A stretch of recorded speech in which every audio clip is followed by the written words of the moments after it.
لما حد بيتكلم قدامي بفهم كويس قوي، بس اجي انا اتكلم معرفش.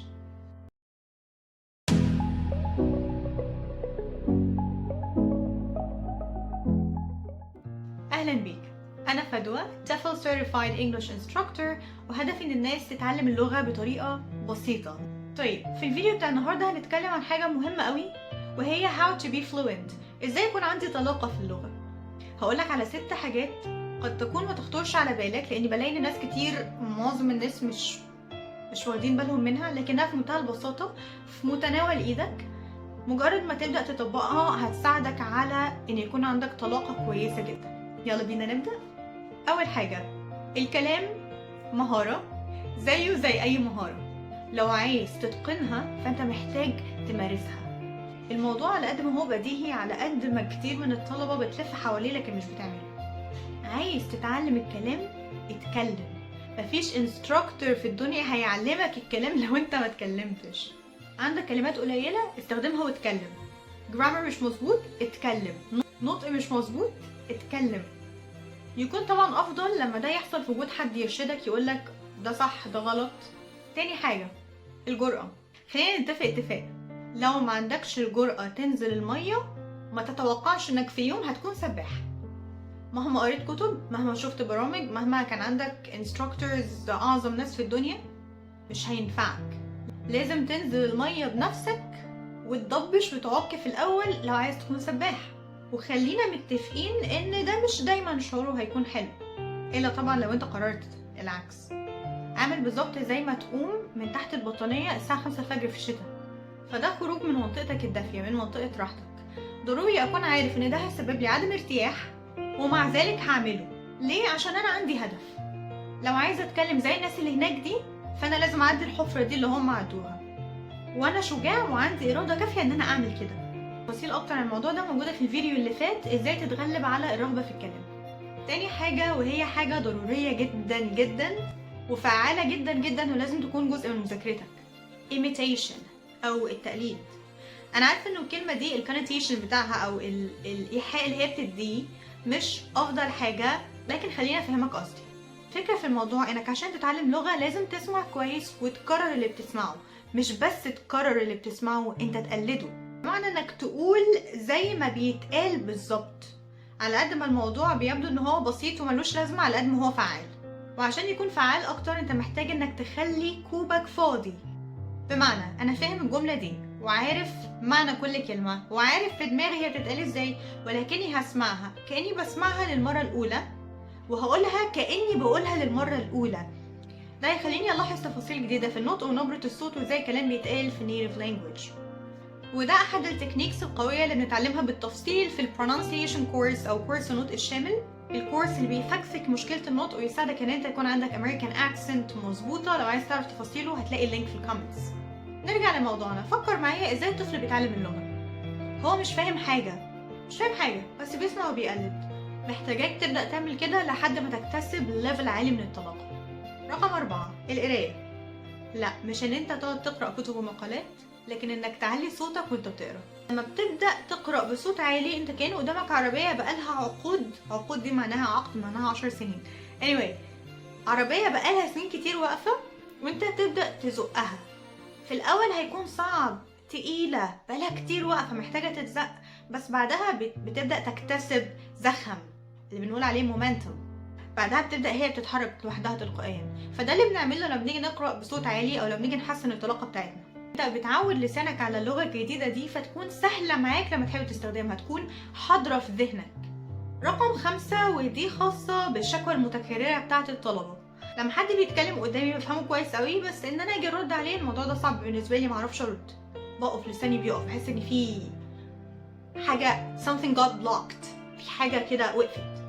والحل بتاع الموضوع ده هينقسم لحاجتين حسب مستواك. لو انت مستواك مبتدئ نسبيا، بمعنى انه لو ما عندكش كلمات كتير وفهمك للجرامر ضعيف، فاحنا مبدئيا محتاجين نشتغل على الحصيلة اللغوية بتاعتنا. بشرح ده بالتفصيل ازاي تعمله من غير كورسز وسيلف ستادي في فيديو ازاي تذاكر انجليزي من غير كورسات، تلاقي اللينك في الديسكريبشن.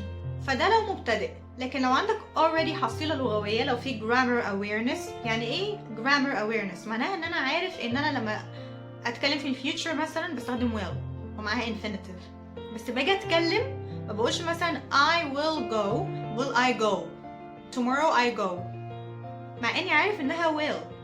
ودي حاجة شائعة جدا، معظم الناس بتكون عارفة ان انا المفروض احط ايدي في الباست will او be going to في الفيوتشر، بس يجي يتكلم بالانفينيتيف طول الوقت.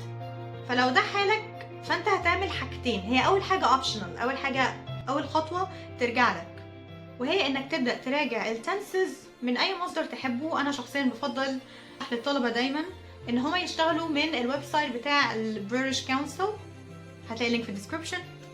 فتبدأ تاخدهم بالترتيب، هتبدأ في الاول مثلا تاخد البريزنت سمبل تراجعه من البريتش كونسل ويب سايت او من اي مصدر تحب تذاكر من عليه، وبعدين هتروح لويب سايت اسمه ESL Conversation Topics تختار من عليه البريزنت سمبل. طبعا ده هطبقه على كل التنسز اللي هقولها، بس انا باخد البريزنت سمبل دلوقتي كمثال. تختار من عليه البريزنت سمبل، هتكليك عليه، هتلاقي ان في مجموعه اسئله بتارجت التنس ده. تمام؟ هتعمل ايه بقى هنا؟ هتقوم ماسك الموبايل وتبدا تسجل وتجاوب الاسئله دي، وبعدين تسمع نفسك وتشوف الغلطات اللي انت عملتها. ما انت لسه مذاكر، لسه مراجع على البريزنت سمبل هنا، فتبدا تسمع نفسك وتشوف الغلطات اللي عملتها. هتلاقي نفسك عملت غلطات ومتكرره، مش حاجه تضايق، عادي، ده الطبيعي اساسا. بعدها هتقوم مجاوب نفس الاسئله تاني، بس تاخد بالك ان الغلطات ما تتكررش. هتعمل كده مع present simple present continuous past simple past continuous present perfect past perfect على الاقل في البدايه.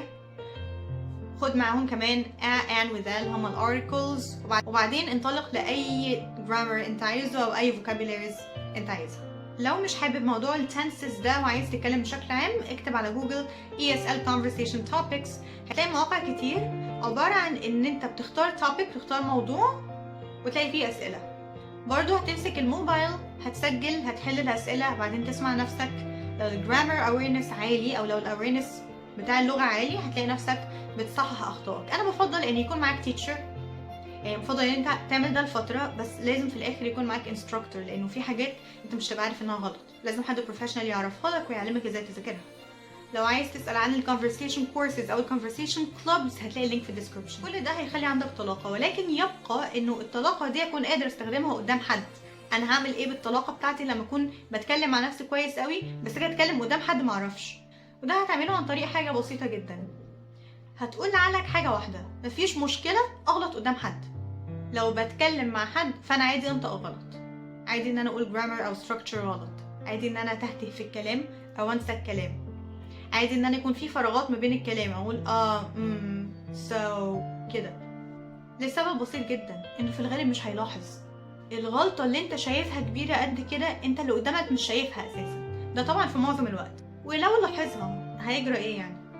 انت ما رحتش قلت ان انت بروفيسور في هوجورتس مثلا، ولا انت معلم لغه. وحتى لو انت معلم لغه، احنا كمعلمين لغه احيانا بنعمل اخطاء، طبعا لو ده حصل قدام الطلبه بنصححها في وقتها عشان في اويرنس، بس ده ما يمنعش ان احنا بنعمل اخطاء احيانا. فهو انت مش مطلوب منك اساسا تكون بيرفكت في اللغه، مفيش اي شكل من اشكال الضغط المجتمعي عليك ان انت تكون بيرفكت في اللغه، والضغط ده في الغالب انت بتكون بتحطه على نفسك بلا مبرر. عادي، انا انسان وبغلط، so what؟ ولو حد حكم عليك، يعني مثلا حد جه قالك ها انت بتقول water مش بتقول water، فدي مشكلته مش مشكلتك. هو عنده قصور، ده مش شغلك، ده بره عنك، دي مشكلته. لان ببساطه احنا كلنا بني ادمين، احنا كلنا عندنا جوانب قصور. فاللي بيحكم عليك ده او اللي انت خايف انه يحكم عليك، هو عنده مليون جانب قصور تاني وخايف في مليون حاجه. ولو ما كانش عنده جوانب قصور هو رافضها جواه، ما كانش هيحكم عليك من الاساس. فلو حد حكم عليك طبطب عليه ومعلشه، اللي هو يعني انت معلش ده تمامك، I feel sorry for you، لكن سقف لنفسك ان انت شجاع كفايه وقادر ان انت تتكلم حتى وتعرف انك بتغلط. كده نبقى وصلنا لنهايه الفيديو. من فضلك ابدأ من دلوقتي حالا، من النهارده ابدأ نفذ الخطوات دي لمده مثلا 20 او 21 يوم، وقولي في الكومنتس ايه اللي حصل. يبقى نمبر 1، تعرف انه زي اي مهارة انت لازم تنط فيها، لازم تعملها، لازم تتكلم. رقم 2، يكون عندك الجرأة. رقم 3، التقليد imitation. 4، القراية بصوت عالي. 5، تسجل لنفسك وتسمع نفسك وتصحح. 6، تقنع عقلك ان انت عادي ان انت تتكلم حتى لو هتغلط قدام كل الناس، مفيش اي مشكله. ليه؟ كلهم بيغلطوا سبحان الله. طيب بمناسبه ان احنا اتكلمنا عن الكونفرسيشن والطلاقه، بمناسبة السنة الجديدة في أكتر من هدية، في events conversation clubs، وطبعا في الاوتنجز بتاعتنا هتلاقيها على البيج The English Talk، اعمل عليها follow. ولو حابب تعرف أي تفاصيل عن الكورسز اللي أنا بعملها من فضلك كليك الواتساب لينك الموجود في الديسكريبشن. That's it، أشوفك الفيديو اللي جاي.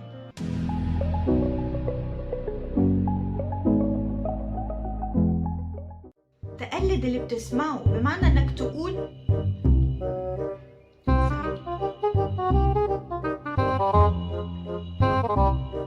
رقم 4 القراية. رقم انت بتعود لسانك على اللغة دي، انت بتعود مش عارفة اقول، بمعنى انه لو ما عندكش كلمات كتير، ما عندكش خلفية